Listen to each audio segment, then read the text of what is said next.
सभी को मेरा प्रणाम।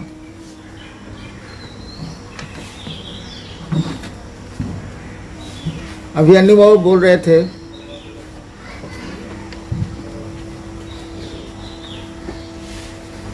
आज की स्थिति पर, कोरोना के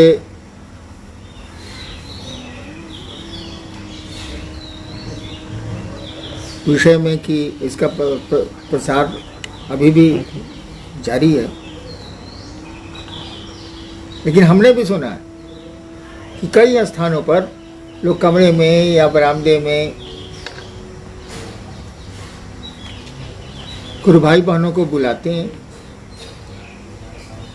मैंने तस्वीरें भी देखी हैं, छपरा हुआ, रोहतास हुआ, अन्य जिले भी हैं। ये लोग साप्ताहिक चर्चाएं करती हैं। अमूमन वही लोग करते हैं जो पुराने शिव शिष्य हैं। नए लोग बात सुन लेते हैं, पुराने लोग तो भाई सीनियर हैं तो कैसे सुनेंगे। लेकिन ये बात ठीक नहीं है। शिव शिष्य दूसरों का ख्याल रखते हैं, अपनों का ख्याल रखते हैं। हम लोग दूसरों के दुश्मन बन जाते हैं, समाज के हम लोग शत्रु हो जाते हैं। मित्र भाव या सहृदयता का भाव हम लोगों के पास है ही नहीं। जैसे जैसे शिव शिष्यता हमारे आपके मन में प्रवेश करती है, मैं देख रहा हूँ कुछ लोगों को, कुछ ही लोग हैं जो समाज के शत्रु हो गए, लोगों के शत्रु हो गए, परिवार के शत्रु हो गए। वो जरा भी ख्याल नहीं रखते कि बीमारियां फैलती हैं तो उनको रोका कैसे जाए, उनसे दूरी कैसे बनाई जाए। चर्चा इन लोगों को लगती है यही महादेव। शिव चर्चाएं जो हो रही हैं या होती थी पहले, लोगों की उत्कंठा इतनी ज़्यादा है शिव चर्चाओं के माध्यम से कि लगता है कि शिव की कोई कीमत ही नहीं। शिव चर्चा की कीमत है क्योंकि उसमें सम्मान छिपा हुआ है, एक मोहल्ले में वर्चस्व छिपा हुआ है, एक इलाके में आपका अदब छिपा हुआ है, आपका सम्मान छिपा हुआ है। लेकिन शिव की कीमत नहीं रह गई। मैं तो कहता हूं ये लोग शिव शिष्य नहीं है, ये लोग चर्चरिया हैं, चर्चा के शिष्य हैं। मैंने ऐसा कभी नहीं कहा कि आप चर्चा के शिष्य हो जाएं, मंत्रों के शिष्य हो जाएं। आपको हमको शिव का शिष्य बनना है। महादेव हम लोगों के गुरु हैं, शिव हम लोग उनके गुरु हैं। हम लोगों ने उनको गुरु माना है तो उनकी कीमत न ज़्यादा होगी। आदमी का स्वभाव है कि जिस चीज़ का महत्व वो ज़्यादा लेता है उस ओर उसका आचरण होता है, उस ओर उसकी दिशा होती है। तो महत्व चर्चा का ज़्यादा है, इसीलिए इस रोक में भी, मनाही में भी लोग चर्चाओं के पीछे पागल हैं, समझते नहीं। यह शिव शिष्यता नहीं है, यह शिव शिष्यता का मजाक हो रहा है। चलिए देखते हैं जिज्ञासाएं क्या आई हैं, लेकिन ऐसा नहीं करें आप। हमने शिव को गुरु माना था। मैंने कई बार कहा कि 1974 में कुछ हमको पता नहीं था कि चर्चाएं क्या होती, मैं जानता ही नहीं था। लेकिन क्या मेरे शिव गुरु हुए कि नहीं हुए? बिना चर्चा के मैंने शिव शिष्यता का सूत्रपात 1982 में किया कि नहीं किया? अजीब स्थिति है चर्चा की। 30 जून तक चर्चा बंद है। जो स्थिति जा रही है अभी आने वाले कई महीनों तक बंद होगी।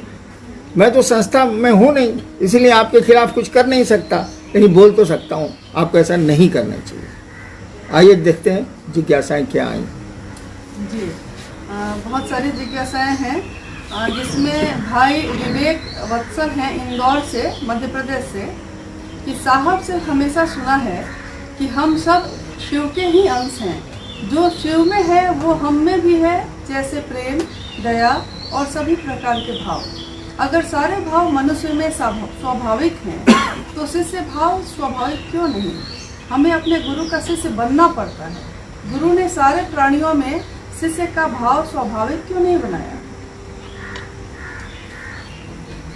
देखिए ऐसा है कि हम लोगों के पास पिता का भाव है, माँ का भी भाव है लोगों के पास।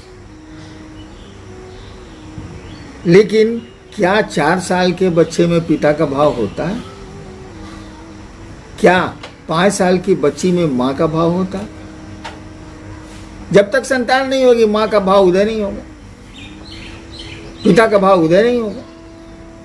ठीक उसी तरह से जब तक हमारे आपके मन में शिष्य भाव नहीं जगेगा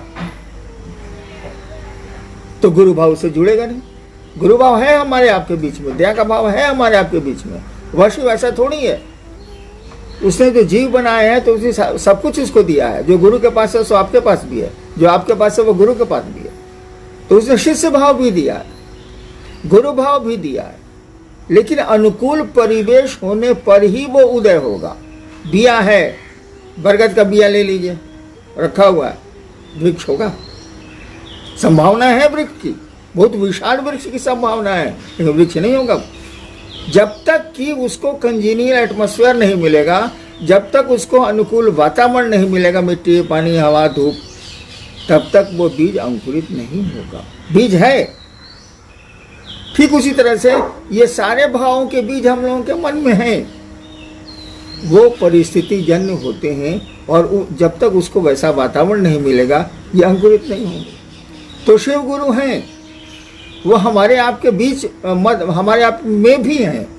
शिव की उसका सृष्टि भाव जिस तरह से छिपा हुआ है सब में, जगत में चल रहा है सारा जगत, जिससे उसमें उनका गुरु भाव भी छिपा हुआ है। सारे भाव वहां निहित हैं, सारे भाव व्यक्ति में भी है, गुरु में भी है, परमात्मा है वो। तो जैसे आप शिष्य भाव को उद्भासित करेंगे, जैसे आप शिष्य भाव को अंकुरित करेंगे, वैसे गुरु भाव शिव के प्रति करेंगे तो शिव गुरु का भाव उससे जुड़ेगा। शिव भाव जो अपना जो काम है उसका करेगा, आपको शिव की ओर उन्मुख करेगा। जी, भाई राम नारायण जी हैं भागलपुर से। आप अक्सर कहा करते हैं कि मंजिल मिले ना मिले हमें इसका गम नहीं, मंजिल की जुस्तजू में मेरा कारवां तो है, तो क्या मंजिल वास्तव में मिलेगी या सिर्फ कारवां ही बन के रह जाएगा? अगर आदमी ये सोचे कि उसको परिणाम मिलेंगे कि नहीं मिलेंगे एक विशेष कार्य के, तब तो वो कार्य ही नहीं करेगा। वो सुना है ना भाई साहब कि जब से चला हूं मंजिल की ओर कभी मील का पत्थर नहीं देखा। कितना किलोमीटर गए, वो इतना पहुंच गए, मील का पत्थर नहीं देखा। तो मंजिल मिले ना मिले, भैया शिव को पाना तो आसान नहीं है, शिव तक पहुंचना तो आसान नहीं है, लेकिन उस दिशा में चलने में क्या है? चलेंगे हम। मैं बहुत पहले कहा करता था, मेरे पिताजी बहुत क्रुद्ध होते थे मुझ पर कि तुम अपना काम छोड़ के सब कौन धंधा करता है, महादेव महादेव क्या करता है। तो हम कहते थे कि कोई गंदी आदत किसी बेटे में हो और बेटा सहना हो गया, मैं तो डिप्टी कलेक्टर हो गया था, तो पिता की बात नहीं सुनता है। पिता लाख समझाता है कि गंदी आदत छोड़ो, वो सुनता ही नहीं। अंत में पिता दरकिनार हो जाते हैं, खुद ही दरकिनार हो जाते हैं, तो नहीं छोड़ता। तो हमने कहा कि मैं महादेव महादेव करता हूँ, देखता हूँ यहाँ क्या होता है। मेरी कोई ख्वाहिश नहीं है कि मंजिल मिलेगी ना मिलेगी, शिव की ओर चलना है। कम से कम जगत को, दुनिया के लोगों को शिवोन्मुख किया जाए, कोशिश की जाए कि उनमें शिव का भाव उतरे, शिव जैसा उनमें आचरण हो, अशिव का आचरण कम से कम नहीं हो। जी, भाई ओम जी हैं विराटनगर नेपाल से।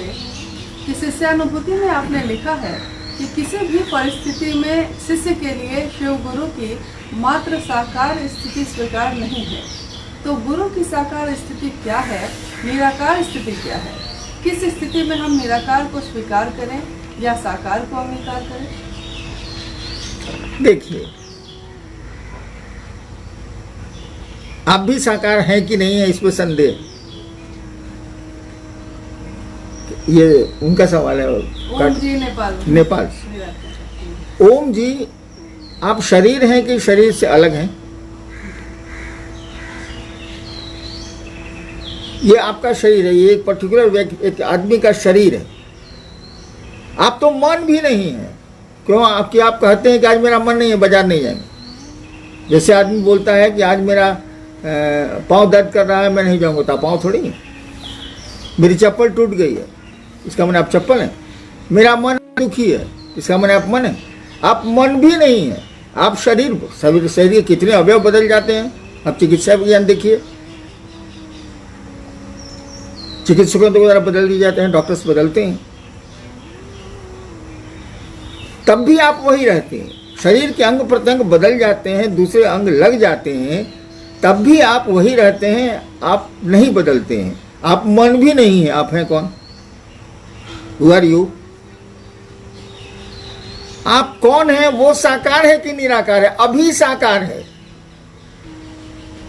लेकिन ये आकार तो उसका बदल रहा है। एक छोटा सा बच्चा गोदी में एक दिन इतना बूढ़ा हो गया, फोटो पहचानिएगा। मेरी बचपन की तस्वीर देख के जिसने नहीं जाना है वो नहीं कह सकता यही हरिनारायण है। बचपन का आकार बदल गया, शरीर बदल गया, रूप रंग बदल गया, सब बदल गया, लेकिन हरिनारायण तो है, वो बच्चा हो या बूढ़ा हो। तो देखिए, वो आकार तो बदला, हरिनारायण का कोई आकार तो है नहीं, अभी आकार है जो बदल रहा है, बदलता जा रहा है। इस शिव के साथ भी है। आकार माने तो शिव साकार है, आकार नहीं माने तो विश्व मूर्ति कहा ही जाता है। नमस्ते नमस्ते वो विश्व मूर्ति, वो विश्व की मूर्ति है, दिशाएं उनका पोशाक है, अंबर है। तो व्यक्ति को जो मन करे, वो साकार स्थिति हो या निराकार स्थिति हो, कदम तो बढ़ाए। साकार को पकड़ना थोड़ा आसान होता है, लेकिन निराकार ही साकार कोई मान लीजिएगा तो नहीं चलेगा। हमको आप शरीर में मान लीजिएगा तो कैसे चलेगा? मेरे मरने के बाद एक सत्ता थी हरिनारायण, जिसने ऐसा किया, ऐसा किया, ऐसा किया, बुरा किया, अच्छा किया। इसीलिए निराकार साकार में बहुत माथा नहीं लगाना है। जो साकार है उसी में निराकार है, जो निराकार है उसी में साकार है। जी बहन नीलू जी हैं मिजोरम से। साहब, आपसे सुना है कि लौकिक जीवन में पारलौकिक को शामिल करो तो जीवन सुंदर हो जाएगा, और पारलौकिक में लौकिक को शामिल मत करो। आखिर यह लौकिक पारलौकिक क्या है? इस लोक को जब आप परलोक के सिद्धांतों और कर्मों में शामिल करेंगे तो गड़बड़ है।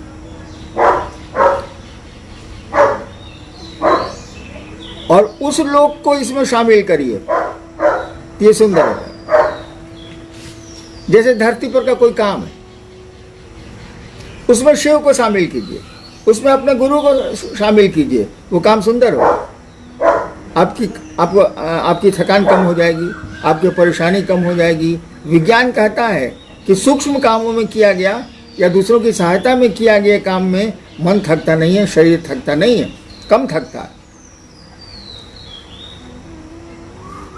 तो क्या कह रहे थे जी? लौकिक हाँ, तो इस लोक में अगर परलोक को आप शामिल करेंगे, वैसे शामिल है वो, उसको हटा नहीं सकते आप, करेंगे तो आपको दिक्कत होगी।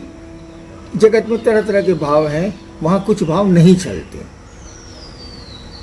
लेकिन वहाँ के भाव को यहाँ शामिल करेंगे तो जगत सुंदर हो जाएगा। शिव को जगत में शामिल करिए, जगत बहुत सुंदर हो जाएगा। जगत को शिव में शामिल कीजिएगा तो राजनीति चली जाएगी, सब खत्म हो जाएगा। जी भाई सतीश जी हैं बक्सर बिहार से। क्या जो लोग नमः शिवाय से अपने गुरु शिव को प्रणाम करने का प्रयास करते हैं, उनको महामृत्युंजय जप, पार्थिव शिवलिंग पूजन या रुद्राभिषेक आदि की आवश्यकता पड़ सकती है या नहीं? नमः शिवाय करने वालों को शिव के से संबंधित अन्य पूजा पाठ करने की आवश्यकता पड़ सकती है या नहीं, ये सवाल है ना? जी जी। देखिए, नमः शिवाय शिव का संपूर्ण मंत्र है। नमः शिवाय जो मंत्र है उसका अर्थ शिव को प्रणाम है। शिव के हजारों नाम हैं, वो हजारों नामों को प्रणाम जाता है। एक शिव को प्रणाम करिए तो सबको प्रणाम, हरिनारायण को प्रणाम करिए तो सबको प्रणाम जाएगा। मैं जॉइंट सेक्रेटरी भी था, मैं ड्राइवर भी हूँ, बहुत काम मैं जानता हूँ। तो वो सारे काम को एक साथ हम ही को प्रणाम कर लिया तो सब काम हो गए। मुझको आप कहें कि मुझको गाड़ी से ले जाके वहाँ पहुँचा दिए, मैं पहुँचा दूंगा, मेरा काम ट्रैवल करना थोड़ी है। लेकिन हरिनाम से जुड़े हैं तो हमको जो जो आता है वो काम मैं आपको कर दूंगा। तो शिव से जब जुड़िएगा, कहा जाता है नमः शिवाय शिव के समग्र स्वरूप को प्रणाम है। समग्र, उनके जितने स्वरूप हैं, अपने रूप हैं, रूप तो जगत भी है, स्वरूप उनके जितने हैं, महाकाल हैं, मृत्युंजय हैं, गुरेश्वर हैं, महादेव हैं, शिव के समग्र स्वरूप को नमः शिवाय प्रणाम करता है, प्रणाम निवेदित करता है, नमः शिवाय। अब जप करते हैं आप, जप अगर मंत्रों का जप अगर सही ढंग से करते हैं, यानी उसमें भाव प्रणाम हो रहा है, नमः शिवाय का मानी अगर चैतन्य और अर्थ उसमें जा रहा है, आपके मन में आ रहा है, शिव को प्रणाम हो रहा है, अगर मन अनुक्रम से शिव को प्रणाम कर रहा है, तो मेरा अपना विचार है किसी अन्य पूजा पाठ की कोई आवश्यकता नहीं है। और देवताओं को प्रसन्न करेंगे आप तो शिव प्रसन्न नहीं होंगे, लेकिन शिव को प्रसन्न कर लेंगे आप तो सभी देवता प्रसन्न हो जाएंगे। वो तो नाम ही है महादेव, मैंने देवताओं में महादेव। जी भाई रोहित जी हैं हुगली बंगाल से कि आपने लिखा है कि हे महेश्वर, तुम्हें जानना, समझना और पहचानना अनुमानस की सीमा से बाहर की बात है। तुम जैसे भी हो, तुम्हें बारंबार नमस्कार है। तो शिव के शिष्य खुद में किस शिव को जानने अध्यात्म में अग्रसर होते हैं या हो रहे हैं? महादेव दो तीन थोड़ी है। महादेव वही है जिसकी पूजा होती है मंदिरों में, जिसके गीत गाए जाते हैं गांव घरों में। महादेव तो वही है, वही गुरु है, वही सब कुछ है। शिव के शिष्य भी उसी महादेव को मानते हैं जिसको सारा जगत मानता है, सारा भारतवर्ष मानता है। हम लोग शिव को महादेव के रूप में भी पूछते हैं, जिस रूप में कहिएगा उस रूप में पूछते हैं। मंत्र एक ही है, नमः शिवाय यानी शिव को प्रणाम। शिव के शिष्य और बाहर के लोगों के महादेव में कोई भेद नहीं है, कोई अंतर नहीं है, हो ही नहीं सकता है। शिव तो अपने अकेले है, वो एक ही सत्ता है, नाम जितने मन करे दे दीजिए, सत्ता तो वही रहेगी। जी भाई सुनील जी हैं 24 परगना बंगाल से कि संसार में शरीरधारी गुरुओं की परंपरा चली आ रही है। जब शिव को गुरु मानने को कहता हूँ किसी को, तो लोग कहते हैं कि गुरु एक ही बनाया जाता है, इसीलिए अब दूसरा गुरु नहीं बनाऊंगा। तो क्या कह के समझाऊं, समझ नहीं पाता। पहले इन्होंने अपने बच्चे को प्राइमरी से मिडिल में भेजा है कि नहीं? जो सवाल कर रहे हैं कि एक ही गुरु बनाया जाता है, इन्होंने अपने बच्चे को प्राइमरी से मिडिल में भेजा है कि नहीं? मिडिल से हाई स्कूल में भेजा है कि नहीं? हाई स्कूल से कॉलेज में भेजा है कि नहीं? कॉलेज से विश्वविद्यालय में भेजा है कि नहीं? अगर इतनी जगह गुरु ये बदल सकते हैं तो अपने उस जीवन के लिए गुरु बदलना अपराध है क्या? कभी नहीं हो सकता। दत्तात्रेय जी के बहुत गुरु हैं, मेरे 20-21 गुरु हैं, लास्ट में जाके शिव गुरु हुए। पर भाई बच्चों के ज्ञान के लिए गुरु बदले जाते हैं, रोगी की चिकित्सा नहीं ठीक से होती है तो डॉक्टर्स बदले जाते हैं। आपको ज्ञान सही नहीं मिल रहा है, अगर आपको लगता है तो गुरु बदले जाएंगे। और जब शिव को गुरु मान ही लिया तब तो आप हाईएस्ट पर हैं, तब तो आप सर्वोच्च पर हैं। अब तो आप बदल ही नहीं सकते, क्योंकि अब उससे ऊपर कुछ होता ही नहीं, कोई गुरु ही नहीं है। वो महेश्वर है, वो ईश्वर है, सर्वोच्च गुरु है। इसीलिए गुरु बदले जा सकते हैं भैया। दत्तात्रेय जी के गुरु इतने हुए, आपने भी विद्यालय बदला होगा, प्रश्नकर्ता ने भी विद्यालय बदला होगा, प्राइमरी से मिडिल, मिडिल से हाई, हाई से ऊपर भी कॉलेज, आपने भी गुरु बदला होगा। गुरु के बदलने से गुरु के प्रति श्रद्धा नहीं खत्म होती है, वो रहती है, लेकिन पढ़ाई बदल जाती है। 8वें क्लास की किताब 9वें में नहीं चलती है, लेकिन 8वें का जो आपका पुराना शिक्षक है वो मिलेगा तो उसको आदर जरूर दीजिएगा। अगर आदर नहीं देते हैं तो आप सही आदमी नहीं है, आप गड़बड़। जी बहन नीलू हैं पाकुर झारखंड से कि गुरु कार्य ईमानदारी से करने पर भी गुरु कड़ी एवं हृदय विदारक परीक्षा क्यों लेते हैं? शिव गुरु के रूप में कोई परीक्षा नहीं लेते। शिव गुरु के रूप में कोई परीक्षा नहीं लेते, ले ही नहीं सकते। अगर लेंगे तो कोई उत्तीर्ण ही नहीं होगा, कोई पास ही नहीं करेगा। होता ये है ना कि हम लोगों के जो अपने कर्म हैं, स्वकर्म हैं, अपने कर्म हैं, वो इस जन्म के हो या पहले के जन्म को हो, वो स्वकर्म जो है हम लोगों के, वही जब क्रियामान या प्रारब्ध में बदलते हैं, यानी वो फलित होने लगते हैं, हम ही लोगों के कर्म, हम लोगों के स्वकर्म, तो परेशानियां भी आती हैं, सुख भी आते हैं। सुख भी घातक हो सकता है आध्यात्म में, दुख भी घातक हो सकता है आध्यात्म में। बाधाएं दे सकता है, सुख तो बहुत देता है, दुख कम देता है, लेकिन बाधक दोनों हो सकते हैं। सुविधाएं भी दे सकते हैं, मार्ग को प्रशस्त भी कर सकते हैं। दोनों स्थितियों में हमारे आपके कर्म फल है। गुरु की दया, कहा जाता है गुरु उपाय, शिव सूत्र में लिखा हुआ है गुरु उपाय। गुरु की दया उन स्वकर्मों के प्रतिफल में परिवर्तन करके आपको कम से कम ट्रैक्टर पर नहीं चला के स्कॉर्पियो पर चलाती है, ताकि ज़िंदगी के खराब गड्ढों में आपको चोट कम लगे। झर्क तो महसूस होगा कि गाड़ी सड़क खराब है, लेकिन आपको चोट कम लगेगी, दर्द कम होगा, शरीर में थकान कम हो जाएगी। तो वो हम लोग के स्वकर्म है। बड़ी ईमानदारी से भी महादेव के काम करते हैं आप, तो हमारे आपके स्वकर्म तो हैं। हम लोग जैसा है वैसे ही नहीं रहेंगे। उनकी दया ही उसको उसमें परिमार्जन करती है, परिवर्तन करती है। जी भाई पवन जी हैं हुगली बंगाल से। साहब, आपने कहा है मनुष्य के सहज प्रेम से परमात्मा लभ्य है। ये सहज प्रेम क्या है और क्या कोई दुर्लभ प्रेम भी है? सहज प्रेम से परमात्मा लभ्य है, हाँ मैंने कहा। सहज का अर्थ होता है स जोड़ जो, मैंने साथ में जो जन्मा हुआ है,